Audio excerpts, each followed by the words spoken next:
And 8. First pass play from Jalen Hurts, who's well protected. Warren Smith, perfectly thrown. They're down in 5. Hurts will look to throw. He's got Goddard with a one-handed catch.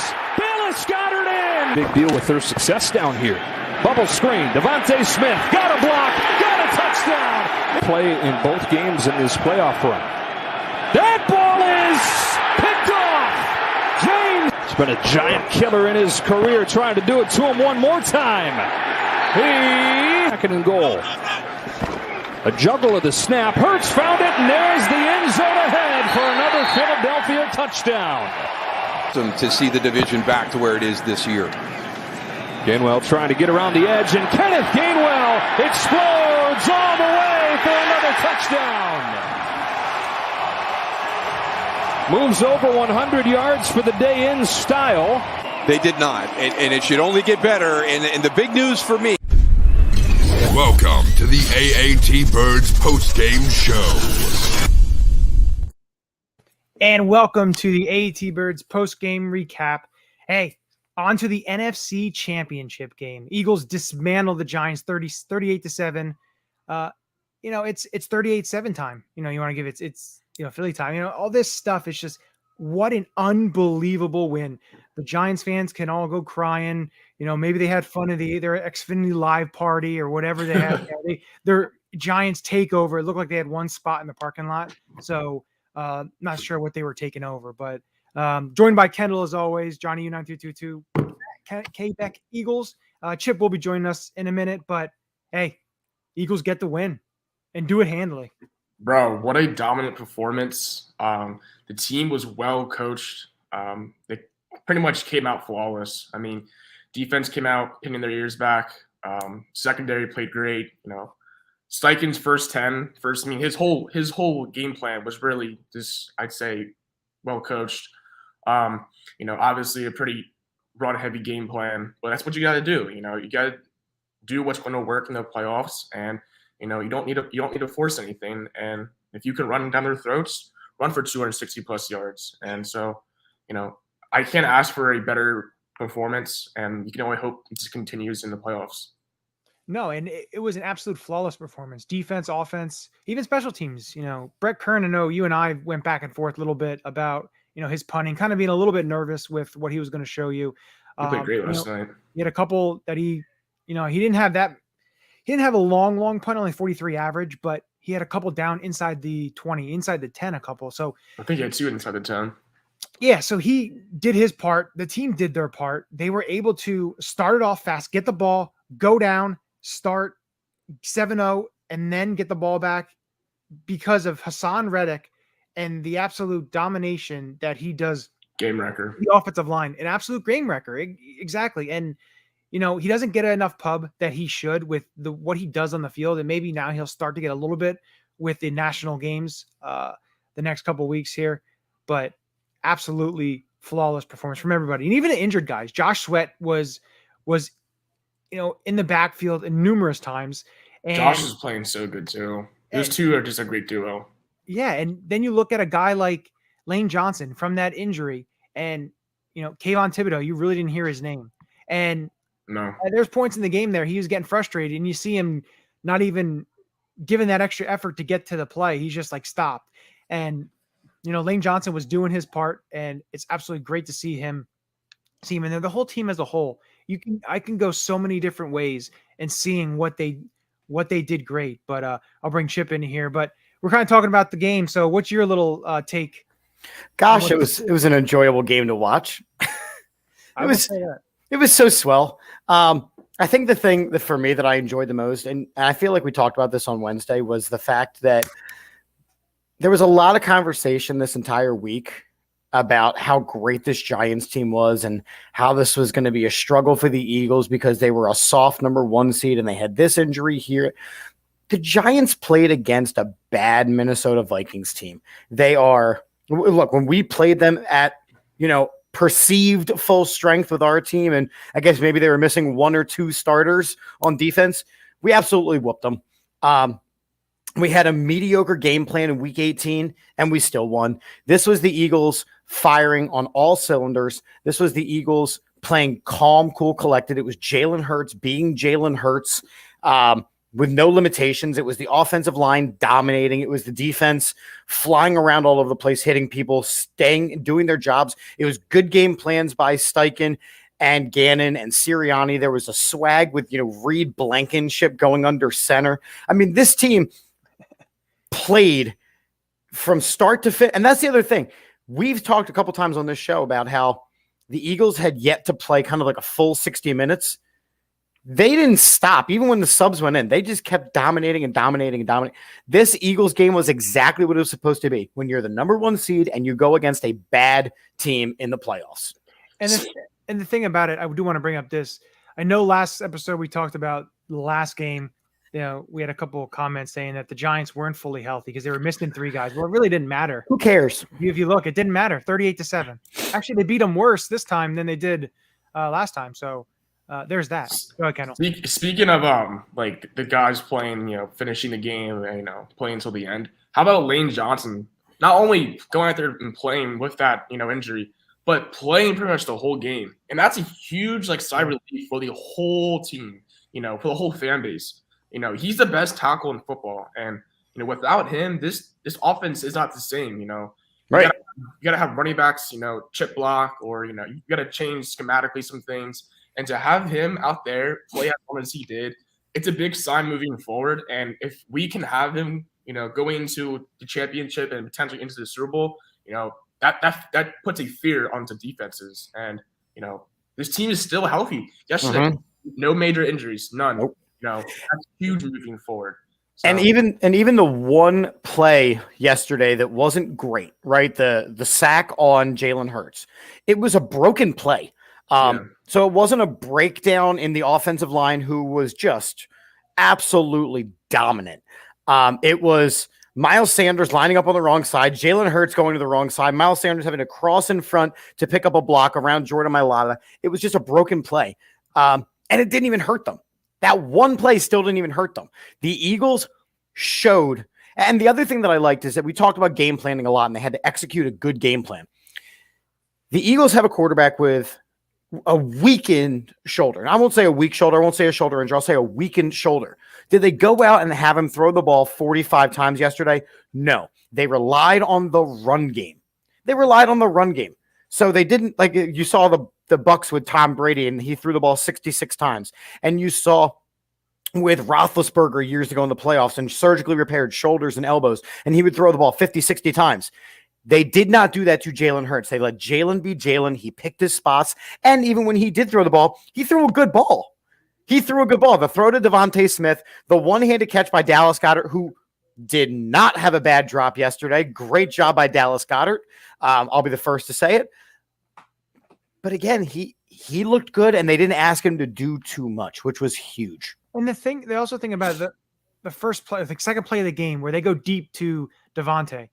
It looked like the Giants then decided they didn't want that to happen to them again. In the Eagles' eyes, that's fine. You can play Pick your poison because we can run the ball now, and Jalen can run. He ran the ball, I'll say 8 times because the one was a kneel down. To me, that doesn't count in my opinion. Right. But you're able to use guys like Miles Sanders and Gainwell and Scott, and to be able to open holes. And what they were doing, Kelsey and the interior of that line, and even the tackles, they were just opening these holes to get.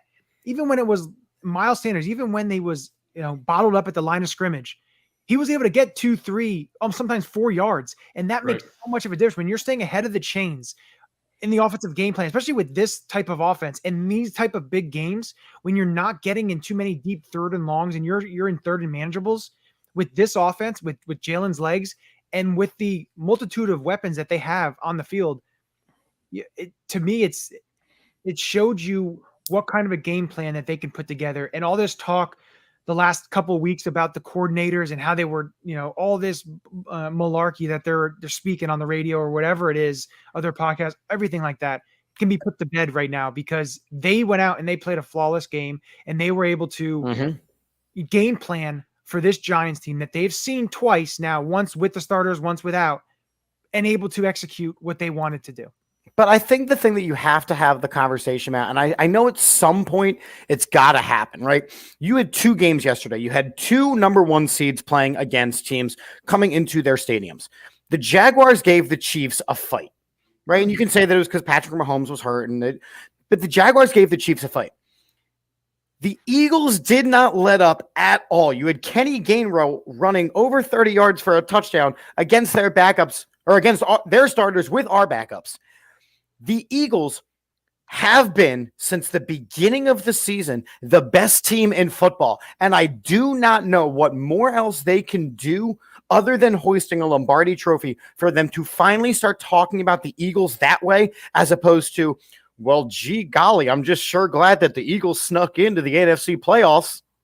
Like, it's insane. The difference of the way that people talk about these two, the AFC teams where, and even the games today, like, they fully expect, all the big media people fully expect the winner of today's NFC game to be the representative for the Super Bowl. And that very well could happen, but those teams still have to come to Lincoln Financial Field, where the Eagles are 15-1 with their starting quarterback this year. Yeah, I think it was pretty telling yesterday for the Eagles, offensively to play how they did. They said that we're going to run the ball and we're going to do it all game long, and stuff that you can do about it. And, they didn't have to use their best players to win. Nope. I mean, I personally love, Kenny G a lot, but he had a hell of a game yesterday. And for us not to have to use A.J. Brown or use Smitty or rely on Hurts's arms or legs, or Goddard, to use your second string running back and let him lead the way. Third string, because Boston starts it. It doesn't. I think the point that you're making is awesome, because Miles Sanders wasn't even the best running back on the field yesterday. And so to be able to do that in the divisional round, it might speak to how bad the Giants are, but I think it speaks to more at how dominant this offense is and how this team is, because even the Giants offense didn't stand a chance. I mean, Daniel Jones was not dialed in. He was, had brush in his face. His receivers weren't getting open. It was just a overall complete game, and it's a credit to the coaching because they put together a phenomenal game plan all week. And I think two things, watching Daniel Jones have to pick his contact off of his face mask right there started to, right there was like, okay, he's like, all right, this is going to be, kind of put that into him. But the other thing about it, looking at halftime, they're up 28-0. Mm-hmm. And I was saying, you can't let up. I don't care, what it is. You pedal to the metal. We saw it with the Chargers. I don't want any of that. So, they get in the third quarter. The Giants go on I think a 10-play drive. They score with 6 minutes left in the third. So I said, okay, well, the Eagles have to be able to get the ball and be able to chew the clock, which is the run game, which we're talking about here. And what the Eagles did was they went on a 7-play drive all the way down to the Giants' 43-yard line, but they chewed up almost 5 minutes of clock, punted it down. Giants had it at their own 7. And the thing about it is the Giants aren't a team that's going to be a quick strike offense. No. So if you pin them down, they have to go 8, 9, 10 plays, which is going to chew up clock. And that's what the Eagles did to end the game, because after that, they had, the Giants then would punt the ball on a 4th and 6, which I thought they would go for it. That was very interesting, considering they went for a 4th and 8 at the beginning of the game. That was the end of the game right there. And then the Eagles got the ball back with 13 minutes and 12 seconds. They then went down the field all the way to the Giants' 12 to kick a field goal. They chewed up about 8 minutes of clock. And then it was over then, because, of course, the Eagles got the ball back. Kenny Gainwell ran for the touchdown towards the end of the game, when really nothing else mattered. But they chewed up. There were 2 drives in there. And again, I think that's the difference between them and some of the, you saw the Vikings come back from a 33-0 deficit. You saw the Chargers come back from a 27-0 deficit, or lose a 27-0, that they were up 27-0. And that's where, when the Eagles got up 28-0, I said, I don't want to see a repeat of that. Nope. I want this to be over. And the Eagles knew that. And what they did was they methodically chewed up the clock, ran the ball. That's good coaching. And able to finish the game out. I don't think you were ever going to see a let up. I mean, Look at this Giants offense, right? And they did great things against the Minnesota Vikings. Minnesota Vikings with the 31st ranked pass defense in the NFL. Like, the 20th ranked run defense. And the 20th, they were a bad defense. So the Giants come in yesterday, and the plan was to try to get Saquon Barkley involved. 9 carries. And I was going to say, outside of the 1 over 30-yard carry, the Eagles held him to 22 rushing yards. He got hurt at the end of the game, too, because you saw him. He was stretching something, I don't know, on the one tackle, which then done. So what ends up happening is you rely on Daniel Jones to throw you to victory. And Daniel Jones, much like he has his entire career, his numbers were very okay. He was around the 50% mark. He threw for 100-some yards. He had receivers dropping passes. The tight ends had, I think, a combined 2 catches. You're not going to be able to throw, as the Giants, you're not going to be able to throw your way to victory. So when you neutralize Saquon Barkley, the game was over. Now, do the Giants need to go out and get a number 1 receiver? They do, but don't tell them. Because I've really been enjoying this. But right now, the Giants have so many glaring weaknesses. Look, they were where we were last year, which is they got into the playoffs, they got a little bit of exposure, and if they won, cool, and if they didn't, cool. But they weren't expecting to get slapped silly. And the Eagles slapped them silly. That is going to be a long offseason sitting around thinking about how badly the Eagles beat you, because the Eagles are on top of their game right now. And I'm not necessarily, I think both remaining NFC opponents provide a good challenge, but I don't see a way that this Eagles, I see ways, obviously, and we'll talk about this on Wednesday, but this Eagles team, if they come out like they did yesterday, I see them going to Arizona. Yeah, and it absolutely could happen. 2 things I want to throw this to you, Kendall. 2 things that I saw in terms of the snap count percentage. Now, a couple of it may be skewed by Eagles having a big lead at the end, but I think there's a little bit more to this first one in terms of Zach Pascal having more offensive snaps than Quez Watkins. That's definitely interesting. And, we saw Quez get involved when Goddard went out, middle of the season. He kind of caught fire in that stretch, but we have not seen little to any Quez Watkins the past couple of weeks, or really towards the end of the season at all.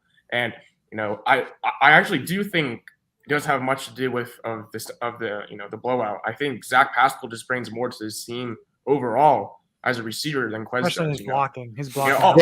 Can we give AJ Brown credit?